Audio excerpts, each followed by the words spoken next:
এইসব ট্যাকটিস না জানলে এই পুরো তেলটা নষ্ট হয়ে যাবে কচুরির ভিতরের পুরটা বেরিয়ে।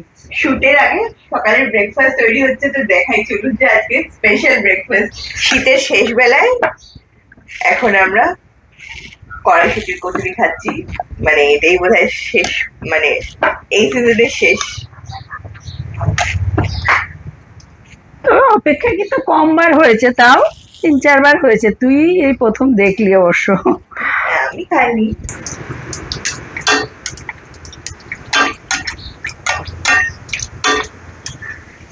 এই যে প্রথম কচুরি হয়ে গেছে। কচুরি তো সাথে কি?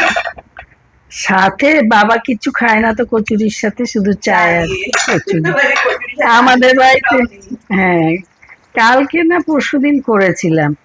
এই বাড়িতে গেস্ট এসেছিল তাই। হ্যাঁ, আর তরকারি দিয়ে গেস্ট না আমার আসলে কোনো তরকারির ব্যাপার নেই। ওদিকে কচুরি ফুলে যাচ্ছে।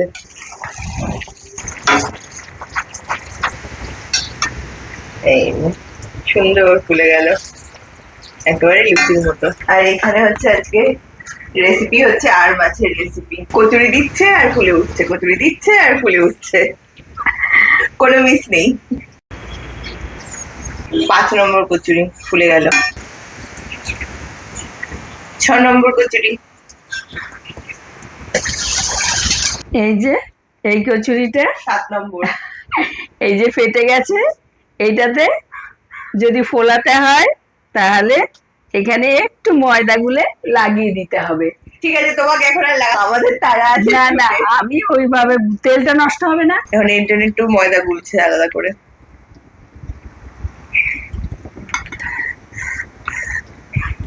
কিছুই না, এই যে একটু লাগিয়ে দেবো ব্যাস, এতে আর কোনো খারাপ হওয়ার সম্ভাবনা নেই। ফুলবে। হ্যাঁ হ্যাঁ,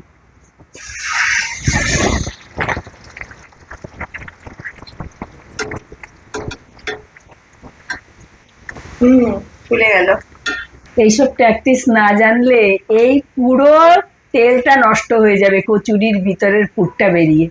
সামান্য একটু কাজ, অনেক সময় আমরা অবহেলা করি না, তাহলে আরো খাটনি বেড়ে যাবে। সে পোড়া তেলের মধ্যে কচুরির পুর একটা, মানে যা খুশি খাই তো হলো। অথচ আমি এই যে একটু কষ্ট করলাম, দেখুন আমার 7 নম্বর কচুরি কচুরি রেডি। এই ব্যাস। কি হ্যাঁ না, বাবা, এ কি মেঘনা চাইতেই জল। মেঘনা চাইতে জল, মানে ভালো, বেশ বেশ, থ্যাংক ইউ। পরশু দিনও খেয়েছে তো নাকি? হ্যাঁ, পরশু দুটো খেয়েছি, এই 3টে খেয়েছিলাম। ভালোই হচ্ছে বেশ। তা আজকে কি মাছ হবে?